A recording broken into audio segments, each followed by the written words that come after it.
años nació en el norte de Oriente Fidel Alejandro Castro Ruz. Su destino era guiar a una nación entera en el camino a la libertad. Hoy recordaremos algunos pasajes de la historia que reflejan los vínculos del comandante con su tierra. Homenaje de Holguín en la memoria para nuestro líder de siempre.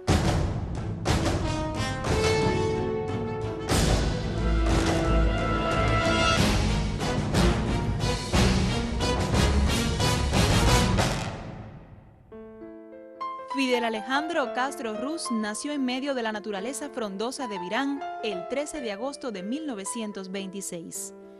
Eran exactamente las 2 de la madrugada cuando ensanchó sus pulmones a la primera bocanada del aire de los Pinares. Se había convertido en el tercer hijo del matrimonio formado por Ángel Castro y Lina Ruz. Don Ángel fue un hombre espléndido, a pesar de su delicada situación económica. En el lugar era reconocido como un dueño sentimental. Su mujer, cálida y maternal, pero fuerte y decidida. La infancia y temprana juventud de Fidel transcurrieron en un ambiente apacible, en contacto con la naturaleza campestre de Virán y con las personas de buen corazón que allí habitaban. En una ocasión, en el mes de abril de 1953, cuando ya Fidel contaba 27 años, visitó su tierra natal. En ese entonces observó con atención el espacio entrañable de su infancia. Anduvo despacio los contornos del Batey.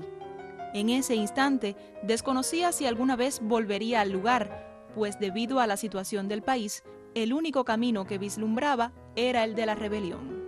Justamente el 10 de marzo se había producido un golpe de Estado y Fidel ya no confiaba en la dirección del Partido Ortodoxo ni en los demás líderes políticos. Reunió a un grupo de compañeros que consideró la generación del centenario y les propuso elaborar un plan y asumir la responsabilidad de hacer la revolución.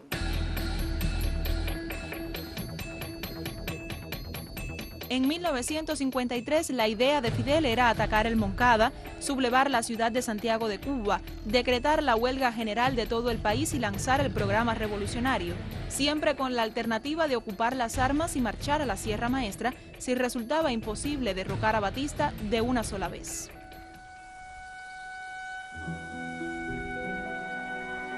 Sin embargo, no podía marcharse a la lucha sin pasar por Virán, sin despedirse de los viejos, los hermanos, la muchedumbre de sobrinos y primos y de los amigos inolvidables. Virán constituyó su experiencia vivencial más sensible. Fidel nunca intentó convencer a sus padres de sus ideas políticas. Su lucha les causaría grandes sufrimientos, pero confiaba en la sensibilidad fuerte de Lina y en la capacidad de Don Ángel para apreciar los hechos políticos y acontecimientos históricos en la vida de un país. Con esa convicción se despidió antes de partir hacia el Moncada en 1953. En ese momento desconocía que aquel sería el último encuentro con su padre.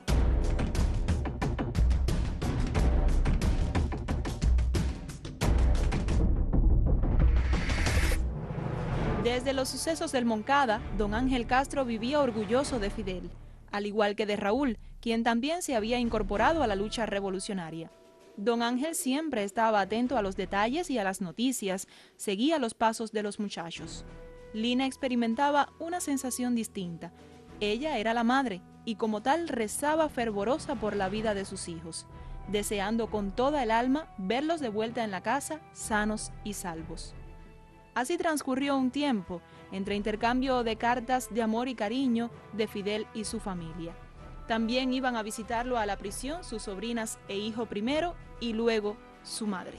Don Ángel esperó ansioso el regreso de Fidel y Raúl, pero al anciano se le apagaron las fuerzas el 21 de octubre de 1956.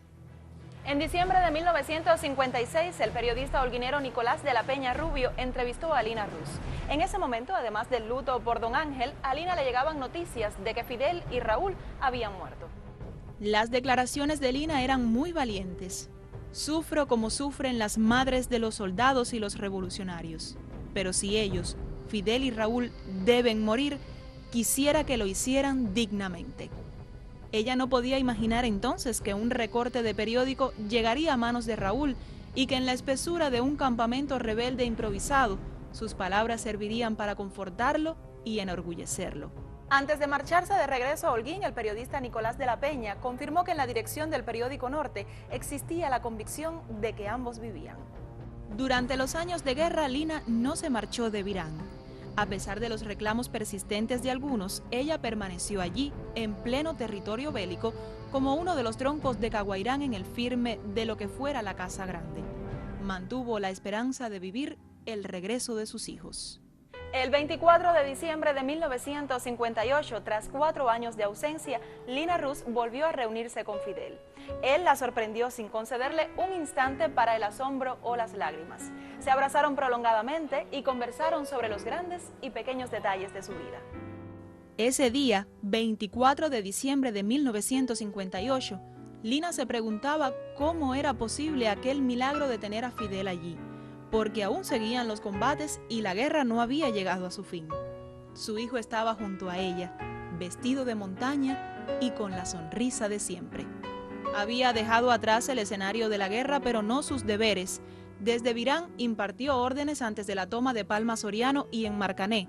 Después de la comida de Nochebuena, Fidel habló en el club. ¿En qué circunstancias se encuentra este territorio en aquellos momentos?